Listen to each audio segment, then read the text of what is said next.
None of Larry the Morning Maddhouse, Charlotte's plug for new hip hop and R&B. It's a Friday fun day inside the Maddhouse. Sliding in the building this morning. Y'all say what's up to Mr. Numeral 3. What's up, bro? What up, 3? You know what's going on, man. Yes, sir. Here, man. Welcome back to the Maddhouse. Man, it's been a long time. I'm glad to be here. I think the last time you came was it right after the BT one shot?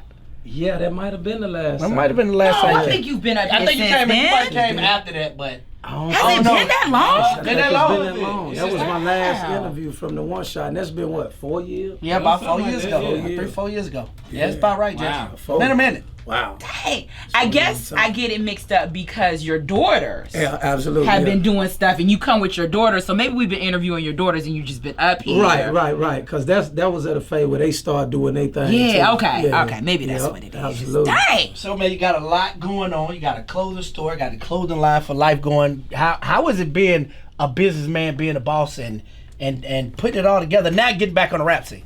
Yeah, well, I just had to balance things out. Anybody that know my career, I went through a lot of depression with going through deals, having the bad deals, and getting the bad end of the stick after all of them. I never had a good deal, you know what I'm saying? So at the end of the day, I had to dig myself out them holes. So the depression stage, I was saying, what can I do to make me feel happy and comfortable like music? I love to dress, I love fashion. That's my second passion, other than music. You see what I'm saying? So I started a brand from ground up, started out of my trunk. And once I got into a storefront, this was in the pandemic. You know what I'm saying? You don't have too many people to open up a store when they saying everything is shutting down. When they saying the malls were shutting down, they were saying COVID-19, I was having a grand opening. You know what I'm saying? With a line wrapped around the building, people mad. It wasn't even safe to come outside. So I went with the vision over the money, you know what I'm saying? Because I always had investors, people say, okay, we're gonna give you a deal, give you a budget, but what comes behind it, if I'm a new artist, they have to continuously keep proving themselves, because I'm on labels with Chris Brown and T-Pain and, Def Jam and stuff like that. So, I just got into fashion and it made me happy again. Yeah. You know what I'm saying? Because I went through years, both deals, I had to wait 6 years before I can get out of both of them. Really? You see what I'm saying? Yeah. So, going through those phases, I went and shot a movie in the pandemic, my first leading role, first feature film, first day out. You know what I'm saying? I started a For Life brand. I started Generational Wealth for my daughters. Opened up a store for that and had it to where I was letting people come and pay a fee to get on the racks. Okay, you want to promote your brand? Give me this here monthly. I'm going to put 12 exclusive pieces for you on the rack. That's what it was about. You know what I'm saying? So I turned it into a brand. It's a lifestyle. Who ain't going to be able to connect with generational wealth? You know what I'm saying? So, fashion, it like I said, it made me happy again, and it made the music come back more naturally, because I went through a memory block for about 2.5 years where I couldn't even write any music because I was like, dang, I wasn't within myself, So, I'm back into it now, though, and the record came back strong. Oh, absolutely. Came back strong. We didn't even got to the new record yet. We just trying to catch people up on what you had going on with your kids and everything. Yeah. The store, the brand is doing well. Yep. The brand is definitely doing well. I see a lot of people rocking the For Life brand. Yep. And I see new and different pieces, which is dope. Right. It's just elevating, you know what I'm saying? People, they can check out the website, forlifecollection.com. And if y'all get hungry tomorrow, we're having a pop-up shop over at the store. We got like 9 different vendors, people that's promoting all their brands and stuff. We stay hungry. Yeah, got some fish, got some chicken wings, good spinach dip, mac and cheese. You know what I'm saying? Some beans, you know what I'm saying? My mama, she doing the homemade Kool-Aid. Oh, yeah. You know what I'm saying? Lemonade on the palm. 3, let me ask you this. You talk about the bad deal, and we know right, about absolutely. everything that you've been through. And that conversation has been really relevant here lately. We're looking at Fabio Foreign and Mace talking about that deal. Right. And then you got Khalees, who has come out and talked about her situation stuff, with Beyonce. What do you think about all of those celebrities? Because some people are like, they just complaining. They just crying. But some people are like, no, what they're saying is relevant. Yeah. With you going through it and being in this industry, what are your feelings on it? Well, I see it, and I look back at myself. So when I see people speak out on situations like that, it's so many situations that I can speak out to. So I could never judge them, because I know certain times when people believe in our talent and we see people that's higher ranked than us, sometimes we just say, okay. Like, okay, man, I'll do it. You ain't thinking about like, oh man, what's up with my publishing though? You don't want to blow that moment from somebody you look up so highly to. So you might give them the masters. You may not ask about them. They might take money off of you, rape you for whatever that you got. But at the end of the day, it be kind of like, it's a learning phase, because we have to realize that with these contracts, we have to really look into them. And I know in a lot of my situation, I signed them not thinking about like the outcome. I just thought like, I'm gonna just dig myself out of this hole. I need the money at this time. I need to be pop. I want my city to see me pop. I want people to say, man, he did something. So I wasn't really signing with the intentions of the money. So when I see like people like dang, they deals, I think about all mine. I think about how I was taking money inside the labels in the store, and I'm like, why am I doing this and I'm at a label? Like, why am I promoting a company, and when the checks come, I'm not getting anything? But they're telling me to promote it. If I'm the artist and I got to deal with Numeral, and I mentioned a drink up in a song, and it's supposed to be a check for a certain amount, I don't get anything. I don't want promoted. I put this song out there. Now I done mentioned y'all drinking. I don't get anything for that. So when I be, when I think about a waist deep movie soundtrack, I never got a penny. What? I never got one penny. I went and bought all the CDs off the racks because I was so happy to be a part of that, but I never got a penny. I didn't know that. I never got. You got to think about if I'm on a national soundtrack, there's no way that I don't get any money. Yeah. It's records being sold. I'm signed to a company. I got a record that's on there. I got a record that play inside the movie. I'm on a soundtrack. It was on it was the closing credits song.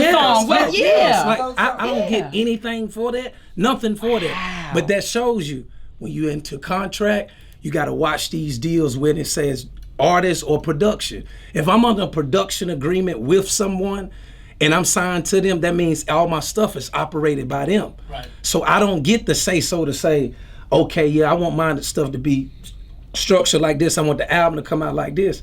They're talking one-on-one to the label, so things that I'm in Charlotte and somebody in New York or LA or whatever, and they inside the office, they got that control. It was certain things where the labels call me like, you supposed to been here. We supposed to had you working with R. Kelly and Scott Storch in LA. What happened? You didn't get the call? Wow. You see what I'm saying? Yeah. This real life is what I'm talking about. So it make you look bad as an artist. Because it makes you look like you ain't showing up. I'm being a a-hole, really. You know what I'm saying? It makes it seem like, oh, this dude just a troublemaker. Then they'll take from what I'm already going through, me having ankle braces and stuff. They say, oh yeah, he a trouble. Even when I was on the BET show, bro, don't you know how bad they wanted someone else to win?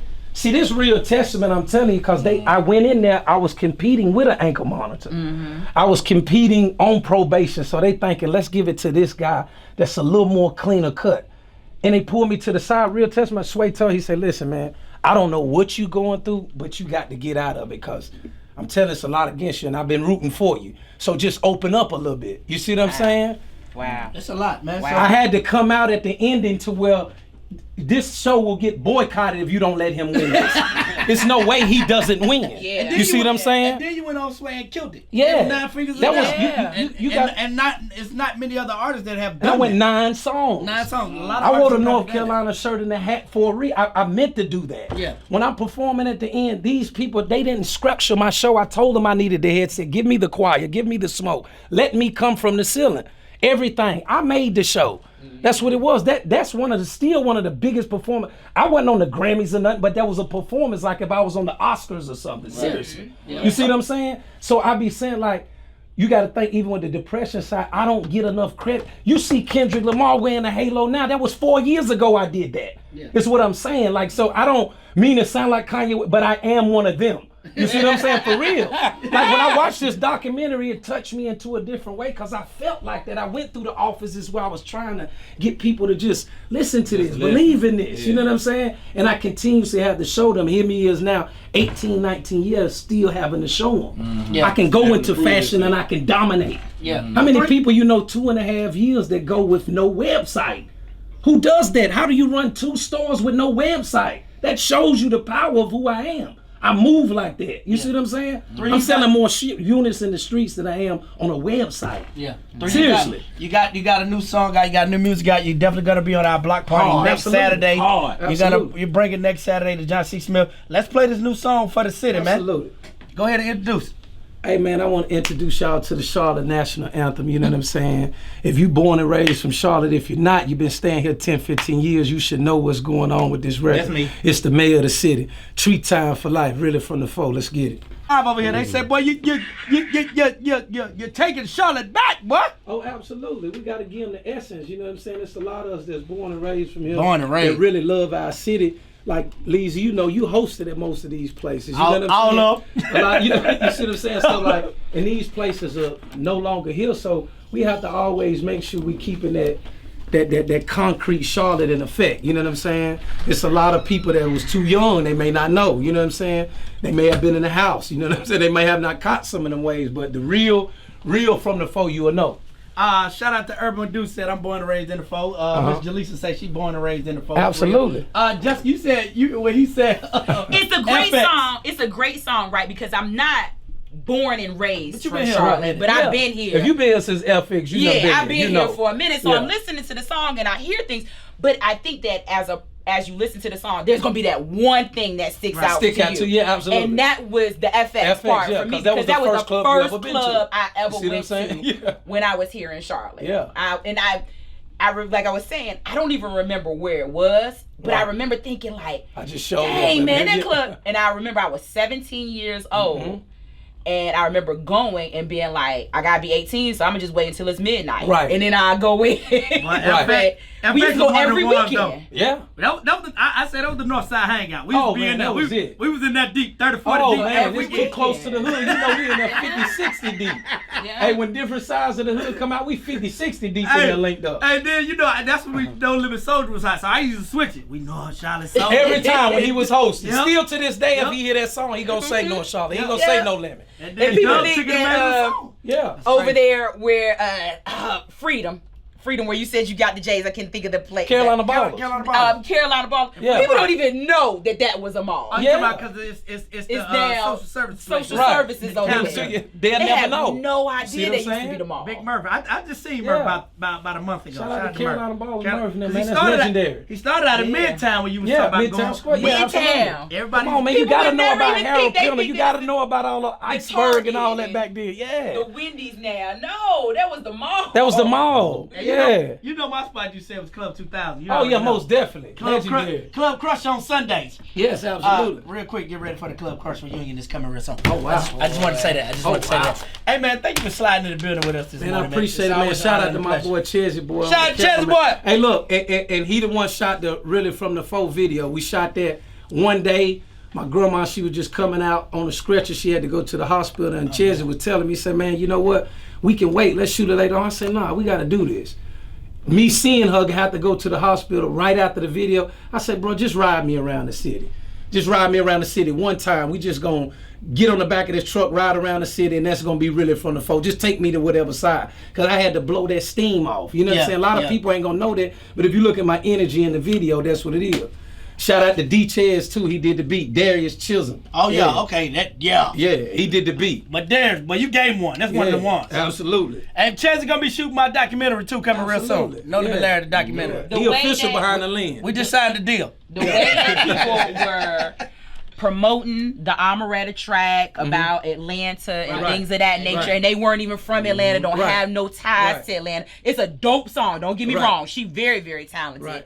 But that's the same thing that we gotta do for this song right here. Absolutely. You know, like we gotta put it on the map so that other people will put it on the map, just like we were putting that song on the map. Absolutely. Yeah. Because the thing about it is, when me and Dub met about the song, we was talking about it.